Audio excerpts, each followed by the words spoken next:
आप सब। आशा करता हूँ सब ठीक ठाक होंगे। चलिए शुरू करते हैं। हम अध्याय 35 पढ़ रहे हैं और अध्याय 35 में अब तक हम सामान्य जानकारी में आनुवांशिकी और उससे संबंधित परिभाषाओं का अध्ययन कर चुके हैं। उसके बाद हमने कल की क्लास में मेंडल का जीवन परिचय और मेंडल के नियमों की पुनः खोज करने वाले वैज्ञानिकों के बारे में पढ़ा। आज हम पढ़ेंगे कि कल हमने पढ़ा था कि मेंडल ने अपने प्रयोगों के लिए मटर के पादप का चयन किया, उद्यान मटर का, जिसका साइंटिफिक नेम है पाइसम सटाइवम। मेंडल ने अपने प्रयोगों के लिए मटर के पादप का ही चयन क्यों किया, किन कारणों से किया, इस प्रकार का प्रश्न भी अक्सर परीक्षा में पूछ लिया जाता है। तो इस टॉपिक को हम यहाँ पर पढ़ेंगे। आप नोट्स बनाएं और साथ के साथ पढ़ते रहें, याद करते रहें। ये हमारा आज सामान्य जानकारी से संबंधित लास्ट 2-5 मिनट की ये क्लास रहेगी, ज़्यादा लंबी क्लास भी नहीं रहेगी। तो आप अच्छे से इसको समझें और नोट्स बनाकर राइट डाउन भी करते रहें। देखिए, पहला कारण रहा कि मटर का पादप छोटा आकार का होने के कारण इसे आसानी से उद्यान में यानी बगीचे में उगाया जा सकता है। क्योंकि छोटा आकार है, आसानी से छोटी छोटी क्यारियां बना करके मेंडल इसको जो है अपने बगीचे में, जैसे मान लीजिए कोई लंबे पादप अलग उगा रखे हैं, बोने पादप अलग उगा रखे हैं, पीले बीज वाले, हरे बीज वाले, है ना। तो इस प्रकार से मेंडल अपने बगीचे में इन पादपों को अच्छे से आसानी से उगा सकता था, उसको कोई समस्या का सामना नहीं करना पड़ता था। तो पहला कारण तो ये रहा क्या, कि मटर का पादप छोटा आकार का होने के कारण इसे आसानी से उद्यान में उगाया जा सकता है। दूसरा कारण रहा कि मेंडल जो मटर का जो पादप है वो 1 वर्षीय शाक है। 1 वर्षीय शाक का मतलब यहाँ पर है कि एक ऐसा पादप है जो एक ही ऋतु में अपनी कायिक वृद्धि को भी पूरा कर लेता है और जननिक वृद्धि को भी पूरा कर लेता है। यानी जड़ तना पत्ती का विकास भी हो जाता है, पुष्प का विकास भी हो जाता है और वो फल भी दे देता है, यानी परिपक्व होकर फल भी दे देता है। तो ऐसे पादप 1 वर्षीय पादप कहलाते हैं। मटर का पादप भी 1 वर्षीय पादप है, जिसका जीवन काल 3 से 4 महीने का होता है। अब इससे क्या होगा, इससे ये फायदा मिल रहा है कि अगर 3 से 4 महीने का ही जीवन काल है तो मेंडल इस हिसाब से एक साल में 3 से 4 फसलें प्राप्त कर सकता था, यानी 3 से 4 पीढ़ियों का अध्ययन कर सकता था।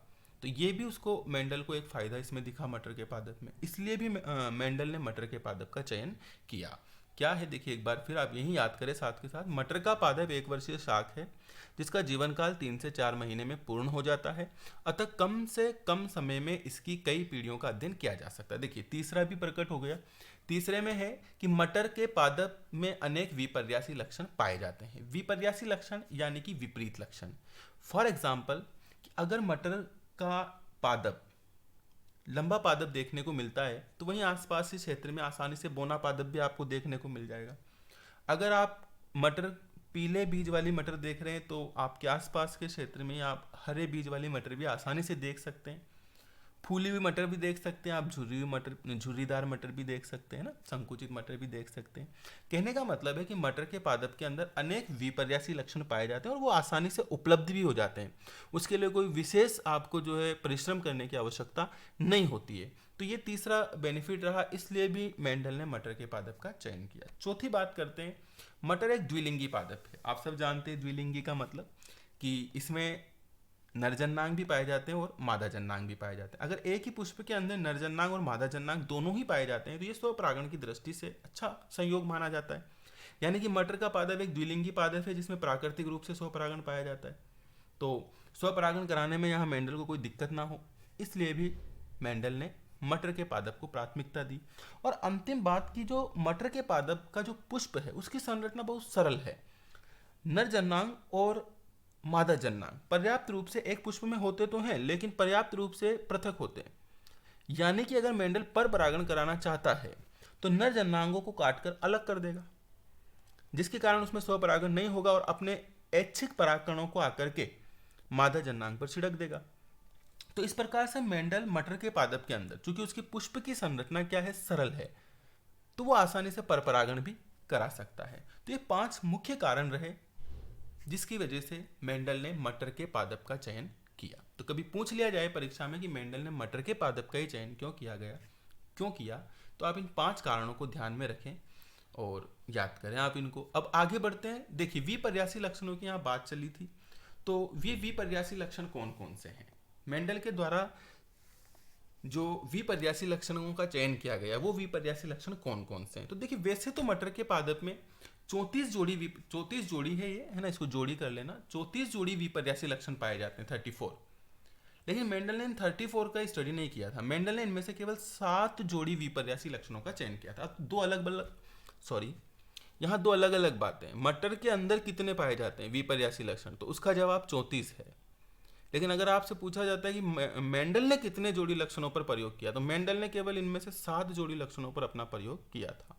वो 7 जोड़ी लक्षण कौन कौन से हैं आप इस टेबल में यहाँ से अच्छे से याद कर सकते हैं। इस टेबल को अच्छे से याद कर लेना, क्योंकि इन 7 जोड़ी लक्षणों में से कई बार परीक्षाओं में प्रश्न पूछे जा चुके हैं कि इनमें से कौन से लक्षण का चयन मेंडल ने किया था या कौन से लक्षणों का चयन मेंडल ने नहीं किया था। कई बार ऑब्जेक्टिव टाइप प्रश्न में, अबसद टाइप प्रश्न में भी ये आ जाते हैं, तो आप इनको अच्छे से याद रखना। देखिए कौन कौन से लक्षण है। एक तो मेंडल ने पादप की ऊंचाई का चयन किया, जिसमें प्रभावी लक्षण लंबापन और अप्रभावी लक्षण बौनापन माना। बीज का रंग पीला और हरा 2 प्रकार का होता है, जिसमें से मेंडल ने प्रभावी लक्षण पीला और अप्रभावी लक्षण हरा माना। इसी प्रकार मेंडल ने बीज के आकार पर भी अपना प्रयोग किया। आकार में प्रभावी लक्षण गोल और अप्रभावी लक्षण झुर्रीदार को माना। फली का रंग प्रभावी लक्षण हरा और अप्रभावी लक्षण पीला। फली का आकार प्रभावी लक्षण फूली हुई फली, अप्रभावी लक्षण संकुचित फली। पुष्प की स्थिति 2 प्रकार की, कक्षीय और शीर्षस्थ। प्रभावी लक्षण कक्षीय माना और अप्रभावी लक्षण शीर्षस्थ। ये सब मेंडल ने प्रयोगों के आधार पर माना था, ठीक है, अपन अपनी तरफ से नहीं लिख रहे हैं ना।